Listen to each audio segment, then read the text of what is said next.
Siguiendo con el tratamiento de las combinaciones de negocios, a partir de este videotutorial vamos a dedicar una serie de temas a analizar las diferentes etapas del método de adquisición comentado en un tutorial anterior. Al respecto, recordar que las etapas del método de adquisición son básicamente las siguientes. En primer lugar, identificar la empresa adquirente de la combinación de negocios. En segundo lugar, determinar cuál es la fecha de adquisición. A continuación, cuantificar el coste de la combinación y reconocer y valorar los activos adquiridos y los pasivos asumidos del negocio combinado. Finalmente, determinar el fondo de comercio o la diferencia negativa de la combinación. En concreto, este tutorial lo dedicamos al primer apartado relativo a identificar la empresa adquirente. Entrando en los criterios a considerar para identificar la empresa adquirente, hay que decir con carácter previo que esta cuestión es relevante por cuanto de dicha identificación derivan obligaciones contables que se verán en su momento. En este sentido, con carácter general, la normativa contable indica que en una combinación de negocios la empresa adquirente será aquella que obtiene el control del negocio o negocios adquiridos con los que se va a combinar. No obstante, la propia norma de registro y valoración número 19 considera también como empresa adquirente los dos casos particulares siguientes. En primer lugar, cuando se trate de una escisión, que es una operación por la cual una empresa se escinde en dos o más, en la medida en que una de las partes escindidas sea un negocio, se podrá considerar también una empresa adquirente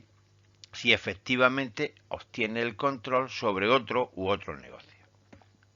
Un segundo caso es el relativo a las combinaciones de negocios mediante las cuales se constituye una nueva empresa y en ese sentido el resto de compañías se extinguirán, si bien es obligatorio nombrar entre las empresas que se extingan una que tenga la calificación de empresa adquirente.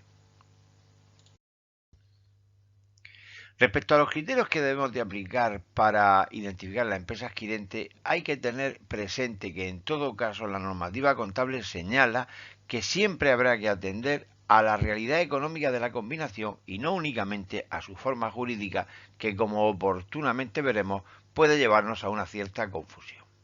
En este sentido, la norma de registro y valoración 19ª del plan señala que con carácter general la empresa adquirente será aquella que entrega una contraprestación a cambio de adquirir un negocio o negocio. Gráficamente podemos representarlo como se indica a continuación, donde observamos que efectivamente la empresa adquirente entrega una contraprestación a la adquirida, la cual a su vez ha entregado un negocio o negocios de los que se deriva la combinación. Aunque como hemos comentado anteriormente, la regla general para seleccionar a la empresa adquirente es la de entregar la contraprestación en la combinación de negocios, no obstante la complejidad de su identificación en determinadas ocasiones ha planteado la necesidad de que el legislador incluya otros criterios alternativos que vamos a comentar a continuación. En este sentido, se podrá entender que el control lo adquiere la empresa que, en primer lugar, puede ser que sus socios retengan o reciban la mayoría de los derechos de voto en la entidad combinada o alternativamente que tengan la facultad de elegir a la mayoría de los miembros del órgano de administración. En este sentido, señalar que por órgano de administración o consejo de administración debemos entender el grupo directivo que va a liderar la compañía y que está formado por una serie de responsables que han sido elegidos por la Junta General de Socios de acuerdo con los estatutos. En concreto, el Consejo de Administración deberá de tomar las decisiones que afectan a todos los departamentos y áreas de la compañía y que marcará las directrices del funcionamiento del equipo de dirección. Otra posibilidad de identificar a la empresa adquirente es que los socios de una de las empresas tengan la facultad de designar al consejo de dirección del negocio combinado. En este sentido, por consejo de dirección o por equipo de dirección, también llamado comité ejecutivo, se entiende aquel órgano colectivo que es elegido por el consejo de administración de la compañía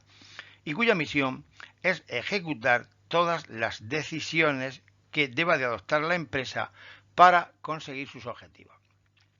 El director ejecutivo es el que preside dicho comité ejecutivo y también es conocido con las siglas de CEO, que se trata de las siglas en inglés de Chief Executive Officer, siendo la persona de máximo nivel de responsabilidad y autoridad a la hora de llevar adelante la gestión administrativa de la compañía.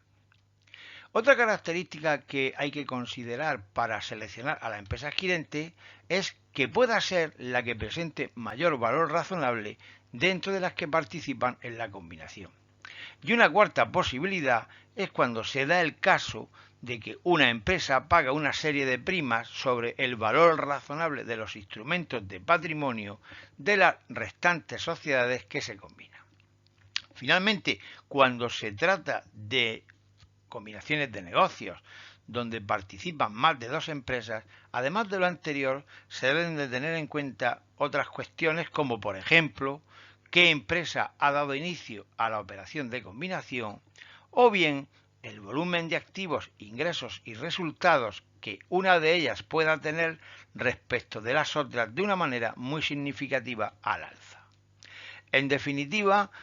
además de la regla general, debemos de considerar estos 5 parámetros, 4 de ellos cuando solamente sean dos empresas, y la normativa recomienda que se tengan en consideración sobre todo los criterios A y B de los expuestos.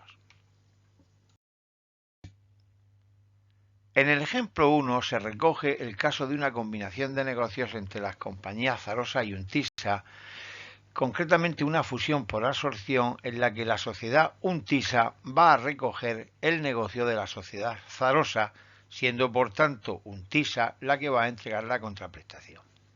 Además, en el enunciado se nos da la información de que el valor razonable de Untisa es de 900.000 euros, mientras que el de Zarosa se estima en 1.200.000 euros, indicando además el supuesto que la fusión se ha iniciado a instancias de la sociedad Untisa.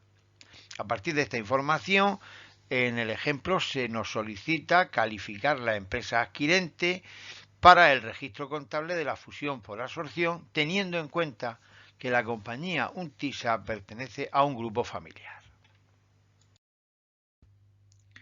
Para solucionar el ejemplo comentado, necesitamos aplicar los criterios establecidos en la normativa contable a efectos de determinar cuál es la empresa adquirente de las intervinientes en el proceso de combinación de negocios, en este caso, Untisa o Zarosa. Para ello, sabemos que como regla general, en principio la sociedad adquirente sería aquella que entrega la contraprestación y en ese sentido debería de calificarse como tal a la sociedad Untisa. Sin embargo, teniendo en cuenta el resto de criterios adicionales que también establece la propia normativa, debemos señalar lo siguiente. Por una parte, después de la fusión, considerando los valores razonables de ambas compañías, observamos que los derechos de voto de los socios de Zarosa representarían el 57,14% y por tanto esta compañía tendría votos suficientes para nombrar al Consejo de Administración. Además de esto, ocurre que la sociedad Zarosa tiene un mayor valor razonable respecto de Untisa. Por lo tanto, resumiendo la situación planteada, por un lado la regla general indica que debería ser Untisa la sociedad adquirente, mientras que, viendo los criterios alternativos, ocurriría que debería ser nombrada como tal la sociedad Zarosa. En base a los comentarios realizados en la diapositiva anterior, donde aparecen dos soluciones contrapuestas, por cuanto podría ser calificada como sociedad adquirente tanto la compañía Untisa como la compañía Zarosa, vamos a intentar explicar en esta diapositiva cuál sería la conclusión a la que llegamos considerando la realidad de la información que conocemos. Efectivamente, en la sociedad Zarosa puede nombrar al Consejo de Administración al tener más del 50% de los derechos de voto y ser esta una de las opciones adicionales preferentes respecto de la normativa contable. Sin embargo, también es cierto que el enunciado no nos indica que haya una evidencia de que existan acuerdos reales por parte de los socios de Zarosa para nombrar a ese Consejo de Administración,